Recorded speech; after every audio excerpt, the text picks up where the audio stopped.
السلام عليكم ورحمة الله وبركاته. إن الحمد كله لله والصلاة والسلام على رسول الله. أما بعد فقد قال الله تبارك وتعالى في كلامه المجيد: أعوذ بالله من الشيطان الرجيم.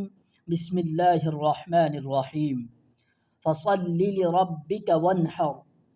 وقال تعالى: قل إن صلاتي ونسكي ومحياي ومماتي لله رب العالمين. صدق الله العظيم. عن زيد بن أرقم رضي الله تعالى عنه أنه قال: قال أصحاب رسول الله صلى الله عليه وسلم: يا رسول الله، ما هذه الأضاحي؟ قال: سنة أبيكم إبراهيم عليه الصلاة والسلام. قالوا: فما لنا فيها يا رسول الله؟ قال: بكل شعرة حسنة. قالوا: فالصوف يا رسول الله؟ قال: بكل شعرة من الصوف حسنة. وفي رواية أخرى عن أبي هريرة رضي الله تعالى عنه أنه قال: قال رسول الله صلى الله عليه وسلم: من وجد سعة فلم يضحي فلا يقربن مصلانا، أو كما قال عليه الصلاة والسلام. সম্মানিত শ্রোতামণ্ডলী, আজকে আমি আপনাদের সম্মুখে উপস্থিত হয়েছি কোরবানির বিষয়ে কিছু গুরুত্বপূর্ণ আলোচনা নিয়ে। চলুন আমরা কোরবানির বিষয়ে কিছু বিস্তারিত কয়েকটি পয়েন্ট, কোরবানির ইতিহাস এবং কার উপর শরীয়তের দৃষ্টিতে কোরবানি করা ফরজ, এবং কোরবানি আমরা কেন করব, কোরবানি করলে আমরা কি পাবো, কি সওয়াব রয়েছে, তারপরে কোরবানি যার সাধ্য আছে সে যদি কোরবানি যদি না করে তাহলে তার কি পরিণতি হতে পারে, তারপরে আমরা জেনে নেব কোরবানির দিনের মধ্যে আমাদেরকে কোরবানি করতে হবে এই বিষয়ে। তারপরে আমরা জেনে নেব কেউ যদি কোরবানির দিনে কোরবানি যদি না করতে পারে তাহলে সে কি করবে, এবং কোরবানির মাংসের বিষয়ে দুই একটি কথাবার্তা ইনশাআল্লাহ আজকে আমি আপনাদের সামনে উপস্থাপন করব। ওয়ামা তৌফিকি ইল্লা বিল্লাহ। সম্মানিত ভাই বন্ধুগণ,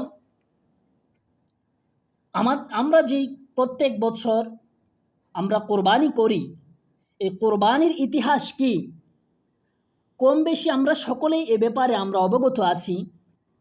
এই কোরবানির ধারাবাহিকতা হজরত আদম আলাইহিসসালাতু ওয়াসসালামের জামানায় থেকে শুরু হয়।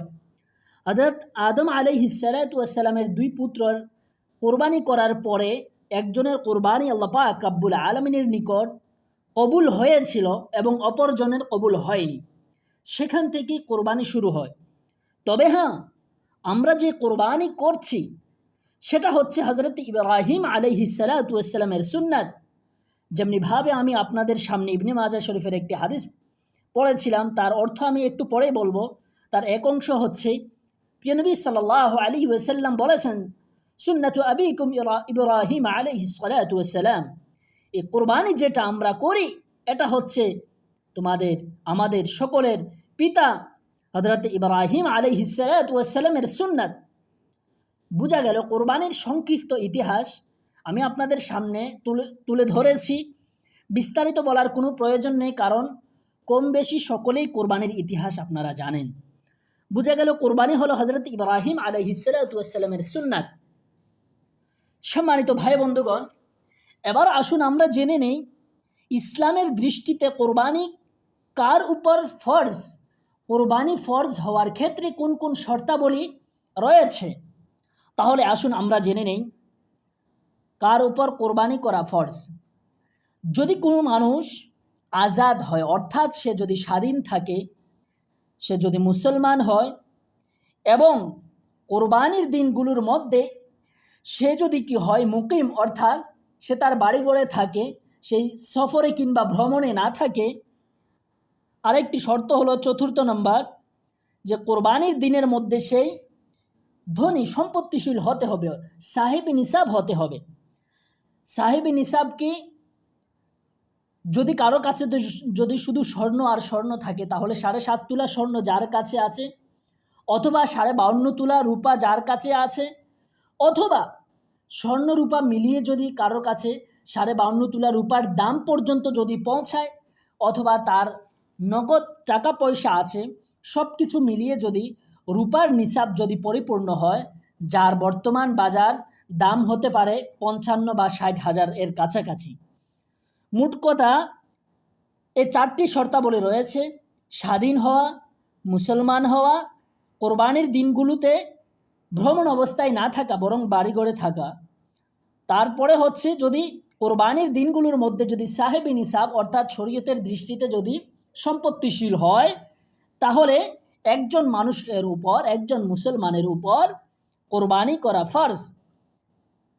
এটাই ফতোয়ায়ে শামি এবং বিভিন্ন ফতোয়ার কিতাবের মধ্যে উল্লেখ করা রয়েছে। সম্মানিত ভাই বন্ধুগণ, এবার আপনারা বলতে পারেন, আমরা যে কোরবানি করব, কেন করব? এই কোরবানি করলে আমরা কি পাবো? তাহলে আসুন আমরা জেনে নিই। কোরবানি আল্লাহ পাক রব্বুল আলামিনকে আমরা সন্তুষ্ট করার জন্য। কোরবানি শব্দের অর্থের মধ্যেই রয়েছে নৈকট্যতা অর্জন করা, নৈকট্যতা লাভ করা। আমরা কোরবানি করব, কেন করব? আল্লাহ পাক রব্বুল আলামিনকে রাজি এবং খুশি এবং আল্লাহ পাক রব্বুল আলামিনের নৈকট্যতা অর্জন করার জন্য আমরা কোরবানি করব, এবং আমরা আল্লাহ পাক রব্বুল আলামিনের পক্ষ থেকে সওয়াবের আশায় আমরা সকলে কি করব? কোরবানি করব। আল্লাহ পাক রব্বুল আলামিন কোরআনে কারীমের মধ্যে সূরা কাউসারের মধ্যে আল্লাহ পাক রব্বুল আলামিন প্রিয় নবী সাল্লাল্লাহু আলাইহি ওয়াসাল্লামকে কি নির্দেশনা দিয়েছেন? ফাসাল্লি লিরাব্বিকা ওয়ানহার।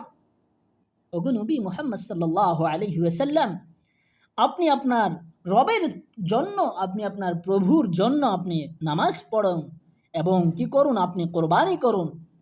সম্মানিত ভাই বন্ধুগণ, আমাদের কোরবানির মধ্যে পরিপূর্ণভাবে কি থাকতে হবে? আমাদের সওয়াবের উদ্দেশ্য থাকতে হবে। কোরবানির মাংস তো কোনো আল্লাহ পাক রব্বুল আলামিনকে আমরা তো কোনো দেব না। আল্লাহ পাক রব্বুল আলামিন কোরআনে কারীমের মধ্যে বলেছেন, লান ইয়ানালাল্লাহা লুহুমুহা ওয়ালা দিমাউহা ওয়ালাকিন ইয়ানালুহুত তাকওয়া মিনকুম। কখনো না, কখনো না তোমাদের পক্ষ থেকে আল্লাহ পাক রব্বুল আলামিনের নিকট লান ইয়ানালাল্লাহা লুহুমুহা, তোমরা যেগুলোর কোরবানি করবে সেগুলোর মাংস, ওয়ালা দিমাউহা, এবং তার রক্ত কিছুই পৌঁছাবে না। ওয়ালাকিন ইয়ানালুহুত তাকওয়া মিনকুম, তবে হ্যাঁ, তোমাদের পক্ষ থেকে তোমাদের যে মনের ইচ্ছা কি তাকওয়া রয়েছে, সেই তাকওয়া আল্লাহ পাক রব্বুল আলামিনের নিকট পৌঁছাবে। সম্মানিত ভাই বন্ধুগণ, অন্য জায়গায় আমরা যদি দেখি, আল্লাহ পাক রব্বুল আলামিন কোরআনে কারীমের মধ্যে বলেছেন, কুল ইন্না সলাতি ওয়া নুসুকি ওয়া মাহইয়ায়া ওয়া মামাতি লিল্লাহি রাব্বিল আলামিন। আল্লাহ পাক রব্বুল আলামিন কি সুন্দর কথা বলেছেন। আপনি বলুন, আমার সালাদ, আমার নামাজ, আমার কুরবানি, আমার জীবন ও আমার মরণ সবই আল্লাহ পাক রব্বুল আলামিনের জন্য নিবেদিত। তাহলে বোঝা গেল আমাদেরকে কি করতে হবে? আমাদের কুরবানি পরিপূর্ণভাবে আমাদেরকে আল্লাহ পাক রব্বুল আলামিনের জন্যই করতে হবে। সম্মানিত ভাই বন্ধুগণ, এবার আসুন আমরা আরও কয়েকটি জিনিস জেনে নেই। আমরা যে কোরবানি করি, এটাতে আমাদের কি পাওনা রয়েছে? আমরা কি পাবো এই কোরবানি করার পরে? তাহলে খুলে দেখুন ইবনে মাজাহ শরীফের একটি হাদিস, যা আমি প্রথমে আপনাদের সামনে উপস্থাপন করেছিলাম। আন যায়েদ ইবনে আরকাম রাদিয়াল্লাহু তাআলা আনহু আন্নাহু قال, হযরত যায়েদ ইবনে আরকাম রাদিয়াল্লাহু তাআলা আনহু বলেন, প্রিয় নবী সাল্লাল্লাহু আলাইহি ওয়াসাল্লাম قال আসহাবু রাসূলিল্লাহ সাল্লাল্লাহু আলাইহি ওয়াসাল্লাম, সাহাবাগণ একবার রাসূলুল্লাহ সাল্লাল্লাহু আলাইহি ওয়াসাল্লামকে বললেন, ইয়া রাসূলুল্লাহ, হে আল্লাহর রাসূল সাল্লাল্লাহু আলাইহি ওয়াসাল্লাম, মা হাযিহিল আযাহিয়্যু, আমরা যে কোরবানি করি এই কোরবানিটা কি? তখন প্রিয় নবী সাল্লাল্লাহু আলাইহি ওয়াসাল্লাম পরিষ্কার ভাষায় তাদেরকে বলে দিয়েছেন, অল সুন্নাতু আবিকুম ইব্রাহিম আলাইহিস সালাতু ওয়াস সালাম, এই কোরবানিটা হলো তোমাদের পিতা হযরত ইব্রাহিম আলাইহিস সালাতু ওয়াস সালামের জন্য। এটা ইব্রাহিম আলাইহিস সালাতু ওয়াস সালামের কি সুন্নাত। তারপরে সাহাবাগণ পুনরায় জিজ্ঞাসা করলেন, ফামা লানা ফিহা ইয়া রাসূলুল্লাহ, এটার মধ্যে এতে কি আমাদের জন্য সওয়াব আছে? আমরা কি এটার মধ্যে আমরা কি পাবো? তখন প্রিয় নবী সাল্লাল্লাহু আলাইহি ওয়াসাল্লাম বলেছেন, ক্বালা বিকুল্লি শাআরাতিন হাসানা। তখন প্রিয় নবী সাল্লাল্লাহু আলাইহি ওয়াসাল্লাম বললেন, কোরবানির পশুর প্রত্যেকটি পশমের পরিবর্তে একটি করে প্রতিদান রয়েছে। সাহাবাগণ বললেন, ক্বালু ফাসুফু ইয়া রাসূলুল্লাহ। সাহাবাগণ বললেন, হে আল্লাহ রসুল সাল্লাল্লাহু আলাইহি ওয়াসাল্লাম, পশমওয়ালা পশুদের ব্যাপারে কি হবে? তখন প্রিয় নবী সাল্লাল্লাহু আলাইহি ওয়াসাল্লাম বললেন, ক্বালা বিকুল্লি শাআরাতিন মিনাস সুফি হাসানা, যে পশমওয়ালা পশুদের প্রতিটি পশমের পরিবর্তে একটি করে নেকি রয়েছে। সুবহানাল্লাহ, এটা আমরা পাবো। প্রত্যেকটি পশমের বিনিময়ে আমরা কি পাবো? প্রত্যেকটি পশমের বিনিময়ে আমরা সওয়াব পেতে থাকব। সম্মানিত ভাই বন্ধুগণ, অন্যদিকে তিরমিজি শরীফ এবং ইবনে মাজাহ শরীফের মধ্যে আরও একটি হাদিস আছে। তিরমিজি শরীফের 1493 নম্বর হাদিস, ইবনে মাজাহ শরীফের 3126 নম্বর হাদিসের মধ্যে عن عائشة رضي الله تعالى عنها أن رسول الله صلى الله عليه وسلم قال, হযরত আয়েশা রাদিয়াল্লাহু তাআলা আনহা থেকে বর্ণিত, প্রিয় নবী সাল্লাল্লাহু আলাইহি ওয়াসাল্লাম বলেছেন, মা আমিলা ইবনু আদম, অর্থাৎ হযরত আয়েশা রাদিয়াল্লাহু তাআলা আনহা বলেন, প্রিয় নবী সাল্লাল্লাহু আলাইহি ওয়াসাল্লাম বলেছেন, মা আমিলা আদামিয়ুন মিন আমালিন ইয়াওমান নাহরি আহাব্বা ইলাল্লাহি তাবারাকা ওয়া তাআলা মিন ইহরাকিদ দাম ইন্নাহা লাতা'তি ইয়াওমাল কিয়ামাহ বিকুরুনিহা ওয়া আশআরিহা ওয়া আযলাফিহা ওয়া ইন্নাদ দামা লা ইয়াকাউ মিনাল্লাহি বিমাকানিন ক্বাবলা আন ইয়াকা মিনাল আরদি ফাতিবু বিহা নাফসা। অর্থাৎ হযরত আয়েশা রাদিয়াল্লাহু তাআলা আনহা থেকে বর্ণিত যে রাসূলুল্লাহ সাল্লাল্লাহু আলাইহি ওয়াসাল্লাম বলেছেন, কুরবানির দিন রক্ত প্রবাহিত করা অর্থাৎ কুরবানির পশুকে জবাই করা অপেক্ষায় আল্লাহর নিকট অধিক প্রিয় মানুষের কোনো আমল হয় না। অর্থাৎ কুরবানির দিনে কুরবানি করাটাই কি সবচেয়ে বেশি সওয়াবের কাজ। কারণ কিয়ামতের দিন এর শিং অর্থাৎ যে কুরবানির পশুর শিং, তার লোম ও পায়ের খুর সব সহ উপস্থিত হবে। এটা কি আল্লাহ পাক রব্বুল আলামিনের দরবারে এই পশুটা উপস্থিত হয়ে যাবে। তারপরে প্রিয় নবী সাল্লাল্লাহু আলাইহি ওয়াসাল্লাম বলেন, এর রক্ত মাটিতে পড়ার আগেই আল্লাহর কাছে বিশেষ মর্যাদায় পৌঁছে যায়। সুতরাং স্বচ্ছন্দ হৃদয়ে তোমরা তা করবে, অর্থাৎ মনের খুশিতে তোমরা কি করবে? কোরবানি করবে। কোরবানির পশুর প্রতিটি জিনিসের বিনিময়ে তোমরা সওয়াব প্রাপ্ত হবে। প্রিয় ভাই বন্ধুগণ, কত সুন্দর ফজিলত কোরবানি করার।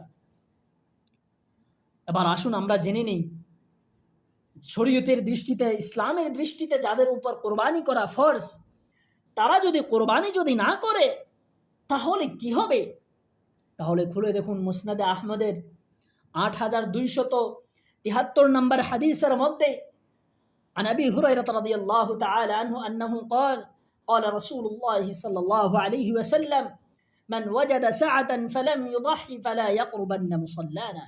হযরত আবু হুরায়রা রাদিয়াল্লাহু তাআলা আনহু বলেছেন, প্রিয় নবী সাল্লাল্লাহু আলাইহি ওয়াসাল্লাম বলেছেন, মান ওয়াজাদা সাআতান, যে ব্যক্তি সামর্থ্য রাখে কুরবানি করার, ফালাম ইউদাহি, কুরবানি ফরজ হওয়ার পরেও সে কুরবানি করলো না, সামর্থ্য থাকা সত্ত্বেও সে কুরবানি করলো না, ফালা ইয়াহদুরান্না মুসাল্লানা, অথবা ফালা ইয়াকরুবান্না মুসাল্লানা, সে যেন আমাদের ঈদগার পাশেও যেন না আসে। এটা একটা ধমকিমূলক একটি বাক্য। এর অর্থ এটা নয় যে যারা কুরবানি করবে না তারা ঈদের নামাজও পড়বে না, এমনটা নয়, বরং এটি একটি ধমকিমূলক। প্রিয় নবী সাল্লাল্লাহু আলাইহি ওয়াসাল্লাম এটাকে কি নারাজ হয়ে প্রিয় নবী সাল্লাল্লাহু আলাইহি ওয়াসাল্লাম বলেছেন। সেহেতু আমাদেরকে বুঝে রাখতে হবে, মনে রাখতে হবে, যাদের উপর কোরবানি করা ফরজ তারা যদি কোরবানি যদি না করে তাহলে কি প্রিয় নবী সাল্লাল্লাহু আলাইহি ওয়াসাল্লাম তাদের প্রতি নারাজগি কি করেছেন? প্রকাশ করেছেন। সম্মানিত ভাই বন্ধুগণ, মনে রাখতে হবে কোরবানির দিনের মধ্যে আমাদের জন্য সবচেয়ে বেশি সওয়াবের কাজ হলো কি কোরবানির পশুকে কি করা? জবাই করা। কারণ কোরবানির পশুর তার কি সমতুল্য, তার কায়ে মকাম অন্য কোনো জিনিস হতে পারে না। কেউ যদি কোরবানির দিনে যদি কোরবানির পশুকে যদি সদকা করে দেয় তাহলেও কি সেই তার সওয়াব পাবে না।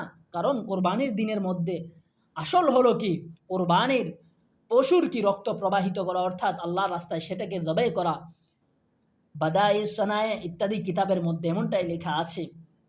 সম্মানিত ভাই বন্ধুগণ, এবার আসুন, যদি কোনো মানুষ তার উপর কোরবানি করা ফরজ ছিল কিন্তু সেই সামর্থ্য থাকা সত্ত্বেও সে কোরবানি করেনি, এখন সে কি করবে? তার জন্য মাসআলা হলো, কোরবানির দিনগুলো অতিবাহিত হওয়ার পরে সে কি করবে? একটি মধ্য অবস্থার একটি ছাগলের কি এক ছাগলের মধ্য অবস্থায় ছাগলের টাকা দাম সৎকা করে দেবে।